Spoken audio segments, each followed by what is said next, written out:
recorded. Now you can't take back anything. This is live. This is done. Whatever's on here can't be erased, can't be deleted. So again, today is Virtual Presentation Friday. I am your host with the most, Micah Hunt, and it is a joy to keep doing these every Friday, aside from holiday weekends and so forth. But we've been doing this since last year. About May is when we started this, so we're almost approaching a full actual year of doing these every week. And we have speakers from all over the country and beyond that provide information, resources, education, and just information about what's going on in senior living in the pandemic. And then we've also started offering free CEU credits to those that require them, thanks to Virginia Assisted Living Association. Julie Moore is assisting me with that. Again, at the end of every presentation and event, we will have a thank you email with the survey link. So if you want to get your survey and you want to get that credit, make sure you fill out the survey within 2 weeks of the email, because they need those done before that 2 weeks. So without further ado, I'm going to turn it over to Miss Valerie Whitman, who's going to talk about how to increase prospects and move-ins in a pandemic. Miss Valerie, I will now shut up.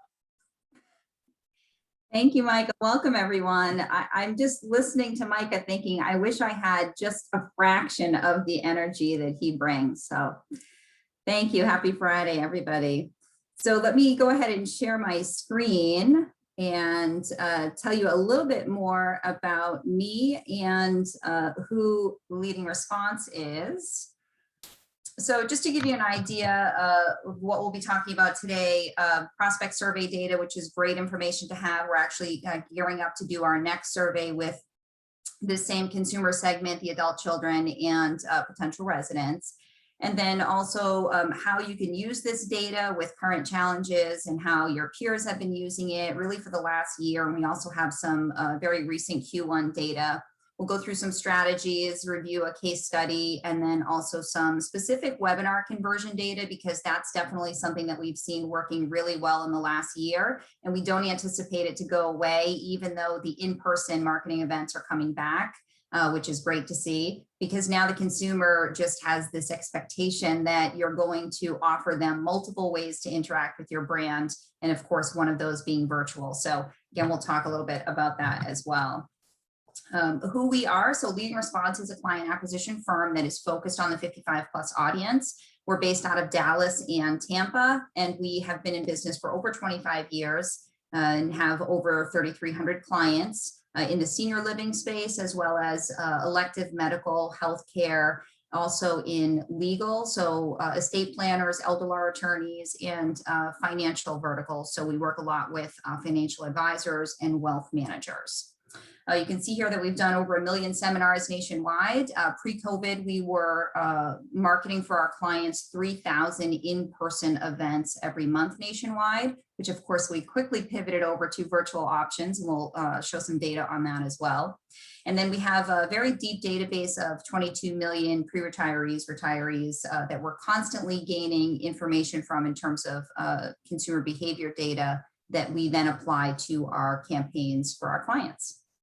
And to tell you a little bit about me, I've been in the senior living space for almost 20 years now. I started in a community. I'm just located north of Boston, and worked for Benchmark Senior Living. For anyone that is familiar with that operator, they're the largest in the Northeast. I was a community director there. I was an executive director, a regional director for many years. And then I went over to care.com to head up their senior care division, as well as their home care division. And for the last 6 years, I've been at Leading Response, supporting our senior living vertical here. So happy to have you all, and thank you for all that you've done in the last year in particular. I can't say that I've missed those midnight phone calls when I was regional operations director. This past year certainly was very difficult for all of you. So again, thank you for what you do. Okay, so a couple of data points here in terms of connections, and this is helpful to better understand, how we gather this data and the type of information that we're asking our consumers. And again, those consumers for senior living are going to be adult children and the senior themselves. So on average, we send out 5 million pieces per month to this 55+ segment. And again, that's nationwide. We average 200,000 virtual connections per month. And so, for example, that could be driving traffic to landing pages, to webinars, whether those are live webinars or on demand, also known as evergreen webinars, if you've heard of those. And then we also average upwards of 160,000 phone connections where every month we're connecting folks to our clients through warm transfers, for example. So it really depends on the client and what type of resources they may have or they may be looking to us to support. So let's get right into the survey data and essentially who responded. So this was done in September. And again, we are gearing up to do our next one now that, we're seeing COVID more and more in the rear view for all of us, thankfully. Everyone has been vaccinated in the communities nationwide. And so people are starting to feel more comfortable coming back out in person. And again, we'll show you some Q1 data on what that looks like. But for this survey, we had 20,000 that we reached out to that had specifically raised their hand just before COVID and said that they had an interest in senior living. And again, this is a combination of adult children and seniors. And so we had just over 10%, which in the world of surveys is good to get a good sense of what people were feeling. To give you some demographic information in terms of who those people were, you can see the breakout geographically. And also you'll see, no surprise, quite a few in the Eastern market. As we know, Florida is predominantly, the older generation. And so we do see quite a bit come from the Florida markets. Household income, you can see here the range quite a bit, 75 to 100,000 was the largest spread, and then 50 to 75. And again, this is household income, so income only, not including other assets such as homeowner and income producing assets. Age and gender, so pretty equal split here between male and female, which was great to see. And then also with adult, child versus senior. And as many of you know, in this industry, it's not as easy to get the attention of the adult children just because they're busier. But it was nice to see that we had a good percentage that responded for adult children. And then this is, excuse me, this is always interesting, device type. So you can see here the largest type was through a desktop or laptop. And then we saw quite a few, of course, on tablets and phones. And it's always good to, again, be able to engage your audience in various ways and just make it easy for them to answer things like surveys.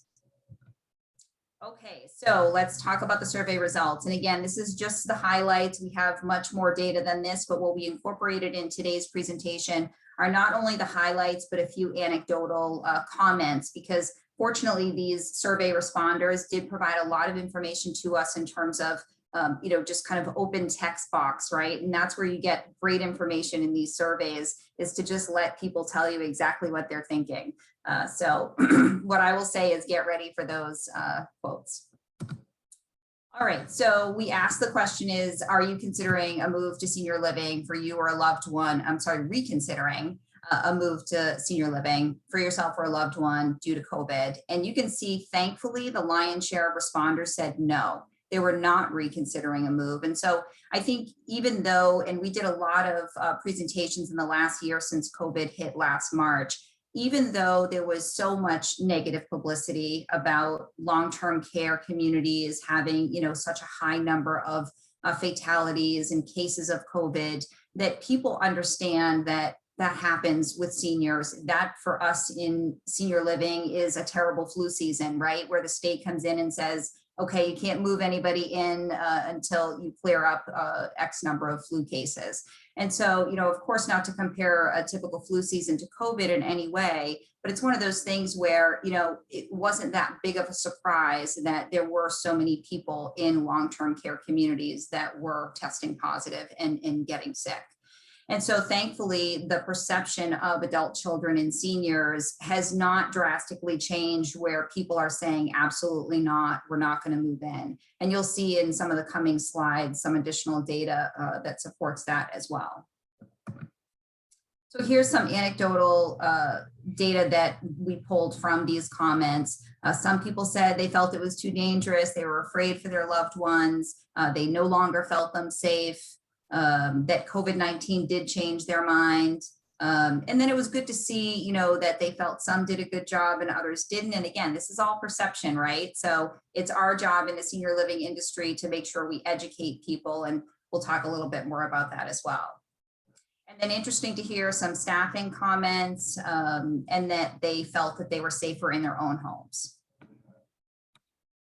Okay, next question we asked them, do you feel in-home care services would be better for you or a loved one than a senior living community? And as we all know, you know, home care and senior living are constantly, you know, neck and neck in terms of options for families, right? And so sometimes home care is a better solution, and other times senior living is, or they may start with home care and then they end up in senior living after that. And so no surprise here for us in terms of the results, that folks did feel a little bit more so that in-home care services would be better for their loved one or themselves than senior living.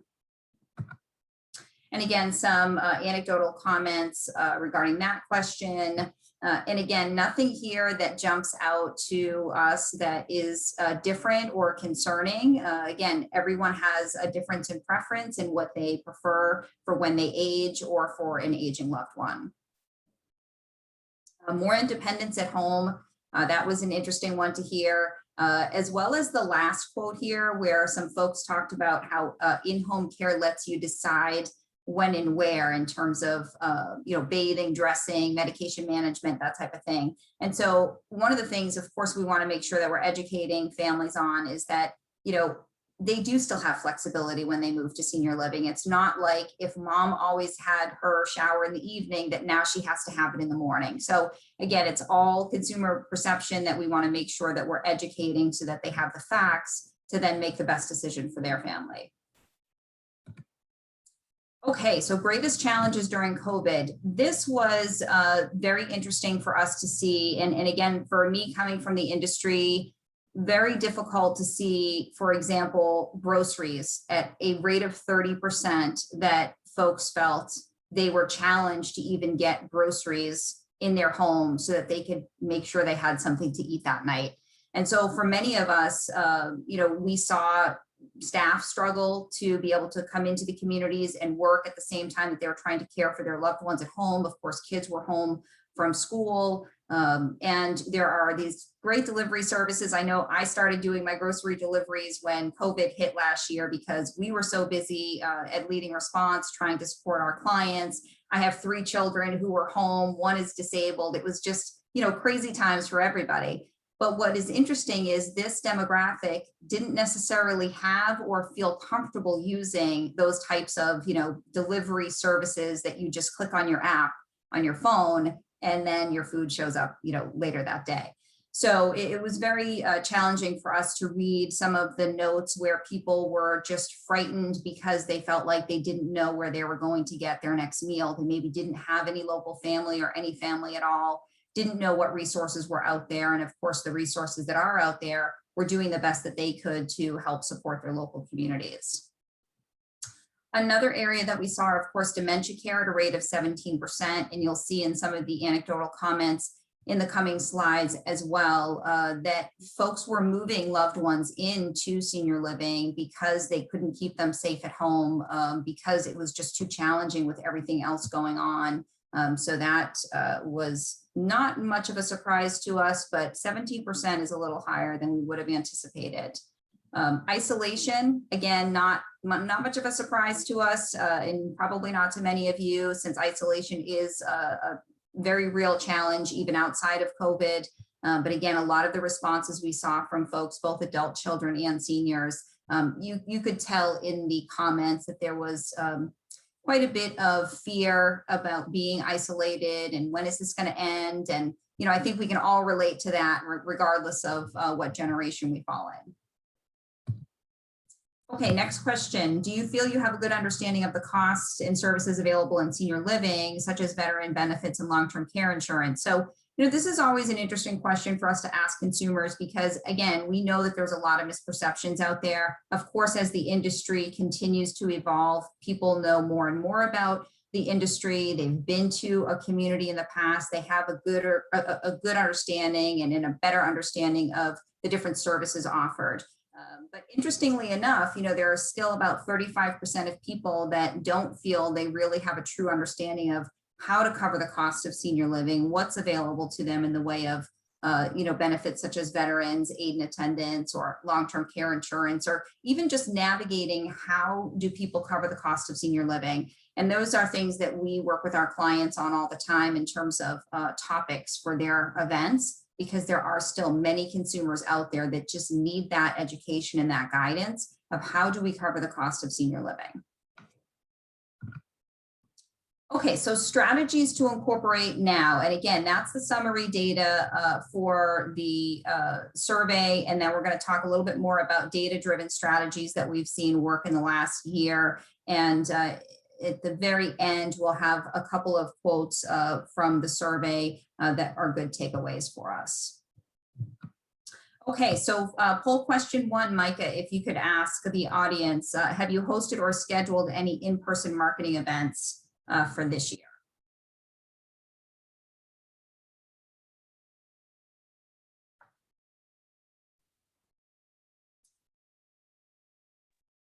Okay, if you have it on your screen, please select an answer, yes or no.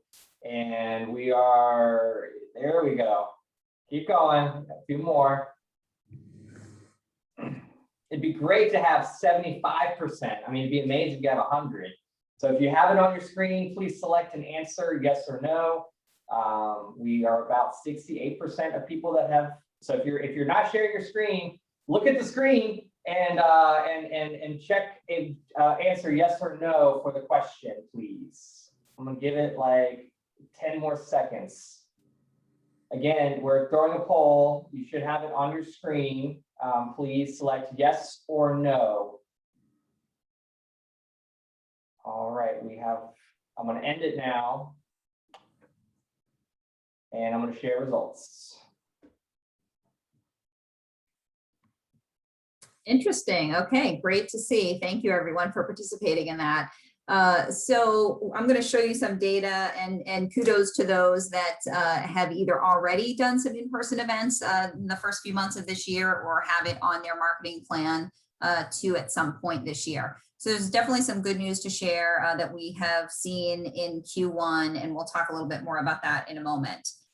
So as I mentioned earlier with the survey results, you certainly want to make sure you're educating folks. And this is, of course, pre-COVID, but even more so since the past year. Multiple ways to interact with your brand, as we talked about, having options for virtual and in-person. As much as the in-person events are coming back, and you can't replace in-person with virtual, of course, but what we're seeing and hearing from consumers in very large numbers is that they want different ways to interact with your brand. And so that's why we don't believe webinars are going to go away.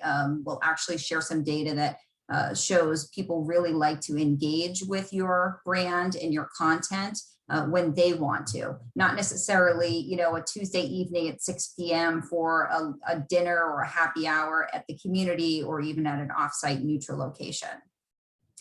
And then also consistent, relevant messaging that provides reassurance. So, if you think back to the early days of COVID, we saw commercials from large brands like CVS where they talked about, we're all in this together. There were many different brands that talked about that. And we as an industry, of course, want to make sure that we're sharing that message as well in all of our interactions with family members and current residents, prospective residents, and each other. And then also responding with transparency. We had early on many clients that had pivoted over to webinars that were planning to do in-person events. And as I mentioned, we were doing 3,000 per month nationwide pre-COVID. So all of those converted over to virtual events. And for us at LeadingResponse, we had the ability, because it's a platform that we offer, to be able to gather all that data, hear the types of questions and comments people were chatting into the webinar platform. And what was very interesting for us to see was that in some cases, when the audience member was asking the provider, what are you doing to overcome COVID? What kind of protocols do you have in place? Or do you have any positive cases? All of those types of questions that the audience really just wanted that reassurance from the provider. And in some cases, the provider was very transparent, and they would say, we're very grateful to have not had more than, 5 positive cases, or, unfortunately, we lost several residents in our memory care community because of COVID, and here's what we did to overcome that and to support our community overall. And that's the way to go. You want to make sure you're transparent with families. We had other providers that simply ignored the question, and then we heard from those consumers afterwards, and they were very upset that their question had been ignored, and they felt that the provider was hiding something. So it's really important to make sure that you are transparent, just like we are with all kinds of challenging questions we get from consumers outside of COVID, right? So it's all about how you handle it and approach it, but we definitely recommend that you address it and be as transparent as you can be.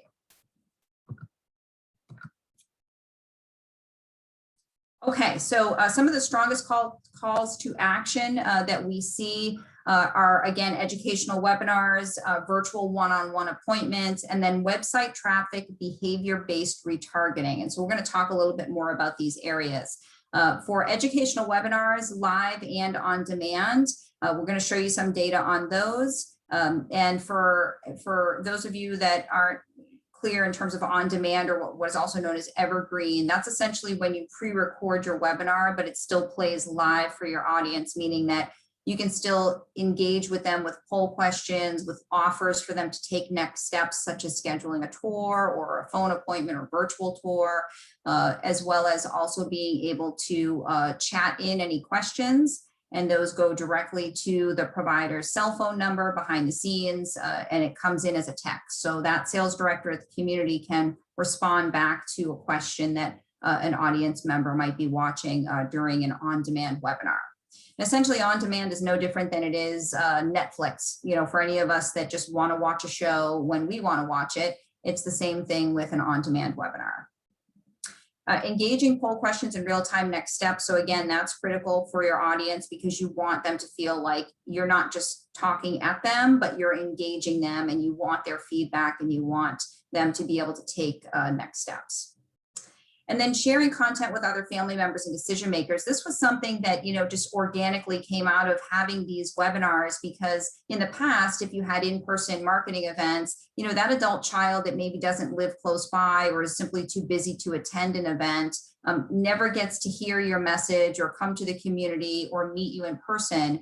And so by having the ability to record these webinars, either they can join live from wherever they're located, or they can receive it as a recording and be able to watch it again when it's convenient for them. And so we did see a lot of family members and decision makers show that they were interested by watching the webinar, and we're grateful that they had that virtual option, whereas they weren't able to attend an in-person event. And then virtual one-on-one appointments, these have been great because, again, during COVID, and for some of you still, if you're not fully open to having people come in unless it's an acute need, the platform that we have for our clients is HIPAA compliant, so you can actually have those one-on-one conversations. You can do it, in a way like we are here with Zoom, where it's face-to-face through the computer. And you can ask them things about, medications and ailments and POA and all of those types of things that you would normally do when you're in person with them. Also sharing documents, lease agreements, that type of thing. And then customizing virtual tours. I think many of you started having virtual tour options prior to COVID because, again, the consumer is looking for different ways to engage with you. Some of you are very active with your YouTube channels, and really just being able to show people what it looks like prior to them coming in physically and actually touring and maybe sitting and having lunch. So this is another way that you can continue to show what your community looks like, or even testimonials of residents or family members. It's all great ways to really engage with the audience. And again, allow them a way to connect with your brand that is a little different than we may have done as an industry in terms of trying to get people in the door, right? We need to tour them, we need to show them around, they need to try our food and be able to overcome those misperceptions. But a lot of consumers are not ready to do that yet until they have more information about your brand, and then they'll schedule that next step.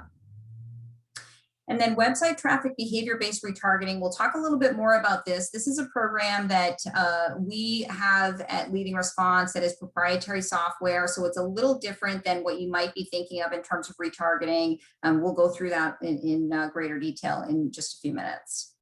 But this basically allows you to understand who's on your website beyond just what Google Analytics can tell you. So this can tell you the age, the income producing assets, the location in terms of radius to your community, as well as their activity on your website. So for example, if they spent most of their time on your care pages, then that's someone that has an interest in what type of service levels you offer, versus someone that maybe spent time on the floor plans page or maybe on your events page. So it's all about providing relevant data when you're retargeting your website traffic.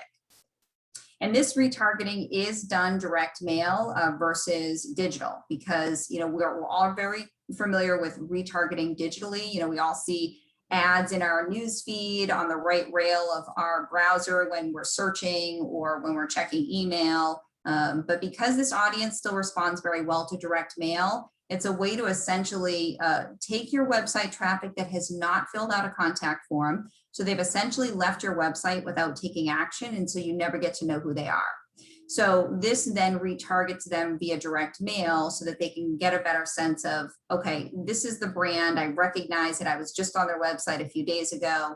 And then you're giving them a call to action to re-engage them so that they pick up the phone and call you or go back to your website. Again, we'll talk a little bit more about that.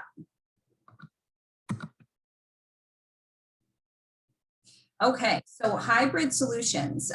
This is definitely something that we've talked a lot about in the last year and continue to. I think this will really continue into the future because, again, you want to give people choices to engage with your brand. And so what we're seeing is certainly in those areas where you can do in-person events, on-site and off-site. Of course, we're seeing right now still most of these being off-site. And what I mean by offsite is essentially a neutral location for those that are of you that are in lease up mode. It's typically going to be, a restaurant close by to the community because, you're not even doing hard hat tours yet type of thing. But also because there's a very real psychological barrier for consumers where they don't want to necessarily come on site as their first interaction with your brand. They want that ability to be in a neutral location amongst others of a similar situation, and then be introduced to you and to your teams and also what you're offering at the community. And then the next step for them becomes, coming on site to tour. Virtual options, as we've been talking about, so you still want to make sure you're incorporating things such as either live webinars or on-demand virtual tours and meeting options for people. And then again, retargeting with relevant data. So there are just some samples here that you can see in terms of how we do that for our clients, whether that be direct mail, digital, or retargeting their digital traffic via direct mail. Okay, so our next poll question is, are you offering all of these hybrid solutions to your prospects? It has been launched. So please, please, please check your screen and answer the question, yes or no. Please, please, please answer the question. If you're not looking at your screen, turn your head left or right and just take a look and read the question and answer it yes or no. Shouldn't take that long. Giving you all a hard time just to pass the time. I'm going to give it. You guys did better this time. We're getting a little closer. Yep, almost there. It's better. It's better. I'm gonna give it like 10 more seconds. I'm gonna go back to the slide that shows the hybrid solutions. Okay. And we're coming to a close. We're gonna end the poll with 80% participation. Thank you. I'm gonna share results. It's neck and neck. Interesting. That's great to see. Excellent. Excellent news. Okay, so for those of you that are not offering hybrid solutions, as you see here, if it's due to budget reasons or just feeling like it's not a good option, we're happy to connect with you folks and let you know there's a lot of tools and services out there that are easy to connect with people through these different modes of communication. And definitely when it's done with best practices of consumer behavior data and hyper-targeted data incorporated, you'll see the results. Even if you've tried some of these things and felt like they just didn't convert well, I would strongly recommend that you try that again and maybe just tweak some things. And we're always happy to have a conversation. There's no cost to just kind of talk with us, and happy to share best practices.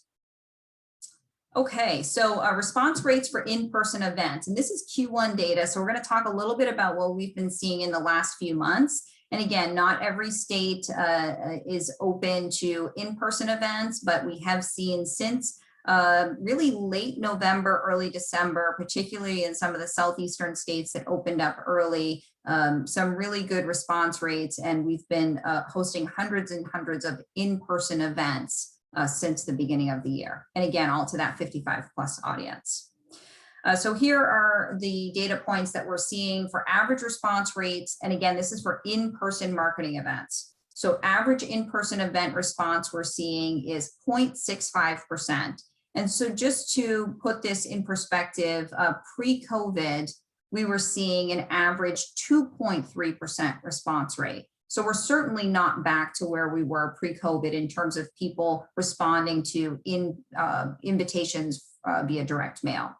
Anything in the world of direct mail that's between a 1% and 3% response rate is considered successful. And so again, 0.65 is not quite where we want it to be, but we're talking the first few months of the year and still just, slowly coming out of COVID.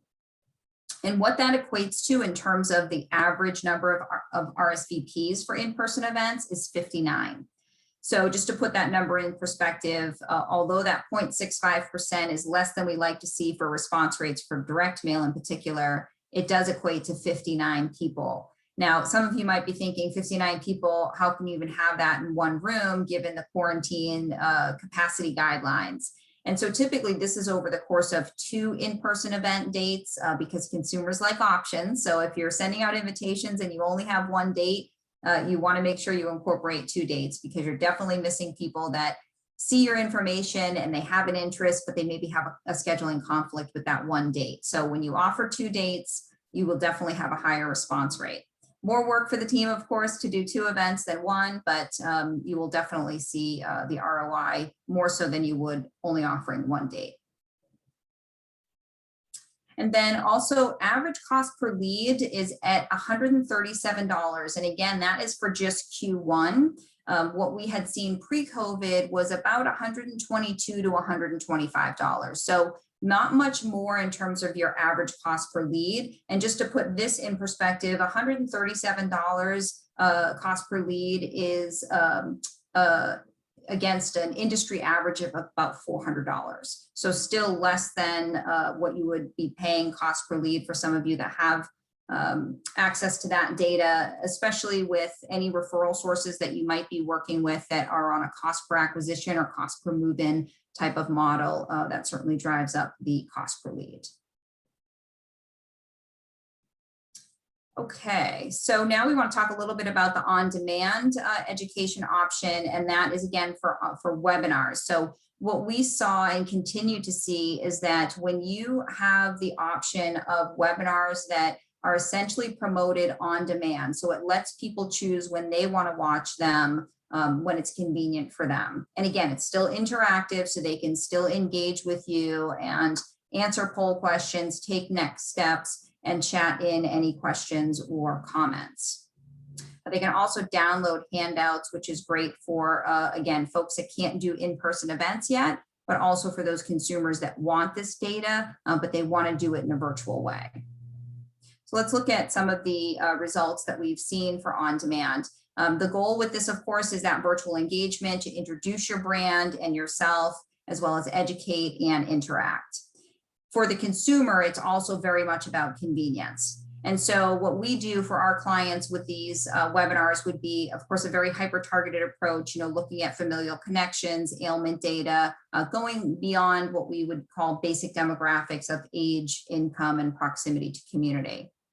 And then what the webinar consists of is educational topics, services, amenities, affording senior living, all of the typical questions that you get from consumers, you would just be applying this in a virtual way versus in person educating them.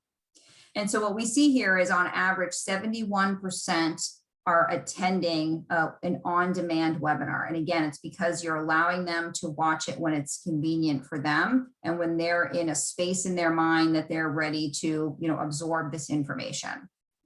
And then at a rate of 22%, we see people take a next step. And to define the next step is essentially when that offer comes across the screen and it says, click here to schedule a time to meet with us, virtually or by phone, or schedule a time to come in and tour, or, download this information, whatever it might be.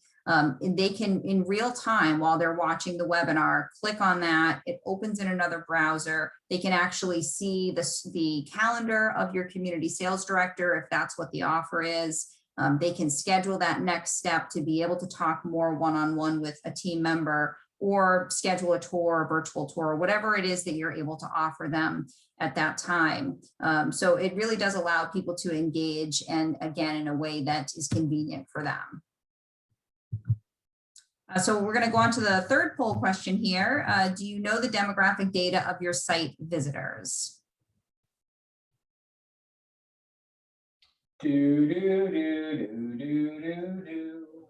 Last one, everybody. If you could just turn your head left, right, up, down, and click yes or no on the poll question, that would be amazing. Still some people clicking away. It's always fun to watch this on my side because I get to see like the flip and flop of who's saying yes and who's saying no. Not the actual person, just the rate. So we're almost there. I'm going to give it a few more seconds, maybe 10 more seconds, and I will end it. So again, if you're on your computer, not looking at your screen, just look left or right, up or down, and just click yes or no. That would be great. And 5 seconds, and we will end the poll. And this is the last one. So thank you all for your participation. And here's the shared results.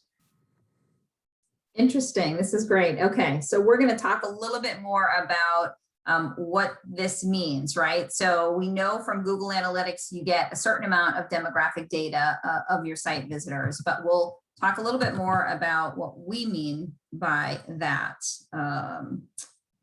Okay, for some reason my mouse keeps wanting to go backwards. All right, so retargeting website traffic. So again, it's going to be that consumer target. You want to be able to filter out any commercial IP addresses, right? So those could be vendors that are on your site for whatever reason, looking for an address or phone number, as well as any competitors that may be on the site. You want to really just focus on your consumer website traffic. And then, of course, being able to retarget them with your marketing collateral and call to actions. And then, of course, what do those conversions look like? So just to kind of set the stage for what the program is when we say direct mail retargeting from your digital traffic, that is when your potential lead or prospect hits your website, they exit without requesting any information. So again, they're not filling out a contact form, so they don't end up in your database, and they essentially leave your website and you just never know why. So what we have that, again, is proprietary software. We have the ability to track the IP address and tie it back to their mailing address. And the way that we're able to do that is through our list providers such as AccuData, Epsilon, Experian. They're the same list providers that you would go to for, mailing lists, for example. So essentially what they do is they're able to take that IP address and append the demographic data. And those demographic data filters are set by you as the client, meaning that if you want to start your demographic qualifications criteria at, an income of 50,000, an income producing asset of, 150,000, an age of 55, or maybe you want to start the age a little younger because, the adult child that's been coming to your communities is, more like 47 or 49. So you have the ability to set those demographic filters and also change them over time when you start to see the data coming back. So once those people hit the demographic filters and we know that, okay, they meet the qualifications, now that means that they're going to receive a direct mail piece. that direct mail piece is going to reach their mailboxes in 2 to 3 days after they were on your website. And the reason you want to get that in their mailboxes quickly is because you want it to resonate with them. You know, a postcard that ends up in their mailbox that has your branding and your look and feel that matches what your website is going to pique their interest and remind them that, oh, this brand looks familiar to me. I was just on this website a few days ago. And oftentimes we hear from clients that say, you know, that happened to me when I went to, you know, the local dealership looking for a new car. A few days later, I had a piece in my mailbox. You know, when I went to the website and I didn't fill out a contact form, and then here was the brand in my mailbox a few days later. So this is definitely a program that's used quite a bit, and it's been used in senior living for the past 2 years. And we are able to get you the data that unfortunately Google Analytics can't, because we have the ability to track that IP address and match it back to those additional demographics of the residential property address. So that's just the difference between what you're looking at with your Google Analytics data and then what this program offers. So every month we send a report to the client that shows them, you know, demographically, here's who was on your website in the past month. Here's the percent that match back to your qualified demographics, which is also very important because in some cases you may have a lot of traffic to your website, but if it's not qualified traffic, then you want to be able to change up some of your digital strategies, you know, maybe change some of your keywords and some of your messaging so that you're increasing the qualified lead traffic to your website. And again, this program will provide that data to you. So let's talk a little bit about the results of that program. So again, this is a consumer that's on your website seeking information. They leave without taking action. There's usually consumer frustration, especially if they went there looking for price points. Many of us in the industry don't have that on our website for a multitude of reasons, but that's definitely something we hear from consumers as well. And essentially it means it's a missed opportunity for you as a brand because you've paid for them to get to your website through your various, you know, digital channels, or even if it's through word of mouth that they just, you know, Google searched in your community. So you want to be able to take advantage of as much of that qualified traffic as you're getting to your website. And so what we do with the program is identify those demographics, as I mentioned, with the filtering process. And then we also look at what the strongest call to actions are. And we've listed a few of them here that your peers in the industry use. Some do very well with incentives. You know, it might be a financial incentive. It might be an incentive to receive something if they go back to the website and, for example, you know, download some free content, or you might have an online care assessment tool. There's a company called Rubrics that many of you are probably familiar with. They do a nice job with online care assessments. Some of you may have your own that you've designed, or even financial worksheets.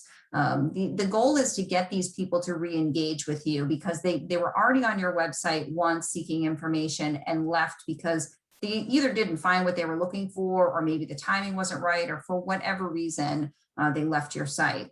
And so by providing them the direct mail piece to re-engage them, especially if you have a vanity URL, which we do provide for our clients, because if you think about a direct mail piece, you know, you have that tangible piece in your hand, you want it to be very easy for your audience to go back to your website. So it can be a vanity URL or even a QR code where they can just use their phone and you know, get right back to your site, to that specific landing page where you're calling their attention to. And this is also great for that relevant content that we mentioned. You want to be able to provide that relevant content back. So if that person was on your website and they spent the majority of their time on the care pages, as we mentioned, you want to be able to send them a message back that is going to speak to the various care levels, so that, again, you're re-engaging with folks and sending them relevant content. And as consumers, we all want to see relevant content, right? No one wants to take their mail out of the mailbox every day and see information that just doesn't speak to them at all, whether it's the wrong demographic completely or just makes no sense at all. And we all get plenty of that in the mail, as well as digital advertising. So you may note that your digital advertising is typically going to be more relevant content than in the mailboxes, because your digital content, whether we like it or not, is recognizing your searching habits, the websites that you've gone to, all of those behaviors that we as consumers are doing online. And that's why the retargeting tends to be more relevant content digitally than it is direct mail. And then the far right here, you can see averages, 40% of the website traffic to our senior living clients is beyond 20 miles. And so this is interesting because of course we know that a certain percentage of adult children or even people looking to move from one area to another are from outside of our primary and even secondary markets. So what you can do in a case like this, and many of our clients do, is after 30 or 60 days of seeing the data of where these people are actually coming from, if it's 200 miles out, you may want to expand that because you have adult children that are 200 miles away looking at your community and your options for a loved one. And so you want to get a direct mail piece out to them, whereas before you may have only been mailing it out to those that met the 20-mile radius. And then also to note, 28% are age 46 to 55. And we have seen this over the last several years, and many of you probably do as well, where that adult child is younger than 55 looking for a loved one. So you want to make sure that you're retargeting those folks as well. And then we see 59% of matched traffic is financially qualified. And again, this is different for every client because it depends on the volume you have to your website, as well as how much of that volume is matching back to what your qualified criteria is financially. But that's definitely some good news there. And again, you want to be able to retarget those folks. Okay, so just coming to the end of our program here, just a few minutes left, case study and conversion data. So this is something that we wanted to share with you folks since it is very recent. And again, for those folks that are planning on doing in-person events, and even for those that aren't sure or undecided, we're definitely seeing some great results. And again, this is very recent from February. This was an IL/AL memory care rental community. They hosted 2 event dates, both were off-site, and then they also offered a webinar event. And what was interesting and great for everyone to see was that the majority of people that responded were responding to an in-person event. And so they had fewer people that were interested in the webinar, but it was nice for them to have that backup for those people that weren't ready for whatever reason to come out in person and just wanted to get that information, behind the scenes for the safety of their home. And so you can see they had 30 RSVPs. They yielded 4 deposits already, and this was just since February. And their cost per lead was averaging around $143, again, against an industry average of about $400.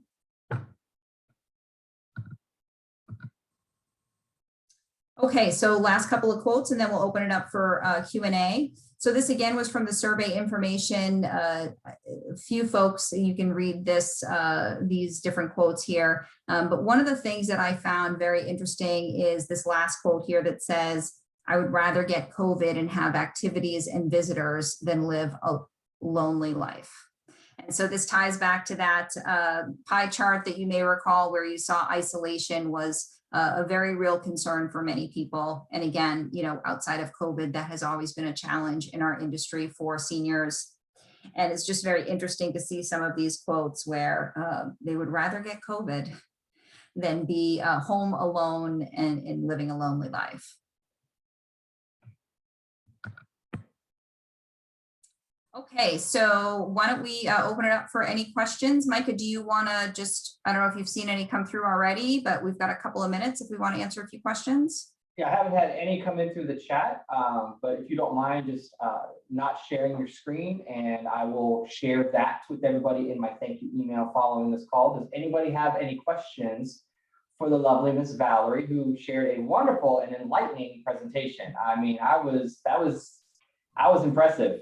I've heard her presentation once before, and I was already impressed, which is why I obviously got her to come back and do one for me. So does anybody have any questions, any hands raising? Anybody that want to share their screen or use the little raise hand emoji on their screen if they don't want to share their screen and be seen? I want to open it up to questions. Does anybody have any questions for her at all? Oh, come on, don't be quiet and don't be shy. So someone commented, very awesome presentation and very good presentation. Great presentation. I have a customer. Thank you. Oh, okay. Take care of the customer. That's always important. Look at that. Perfect timing. Thank you, Micah. Thank you, everyone, for attending. And just I know we've got some folks here in the audience that aren't necessarily in senior living. And of course, you heard me talk a lot about residents and communities, and we do work outside of senior living as well. I mean, really senior care. So, home care agencies, durable medical equipment. We do a lot with Medicare insurance, supplemental programs. We work with all of those various providers nationwide as well. So if there's anything we can do for anyone, please feel free to reach out. We're happy to, pull some complimentary heat map data. If you're wondering, what do you have for total addressable market in your area? Again, whether that's a community or, home care where you might be looking at a certain radius, that you're looking at for service areas, whatever we can do in terms of providing data for you, we're happy to do that. All right, thank you. And I'm going to stop. Oh, someone just had a, hold on. I'm going to see what this question is.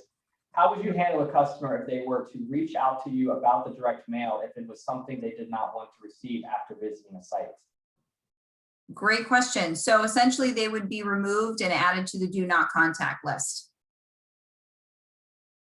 Fair enough, quick and easy, apparently. They said thank you. Well. Well, I'm going to stop recording and see if that helps.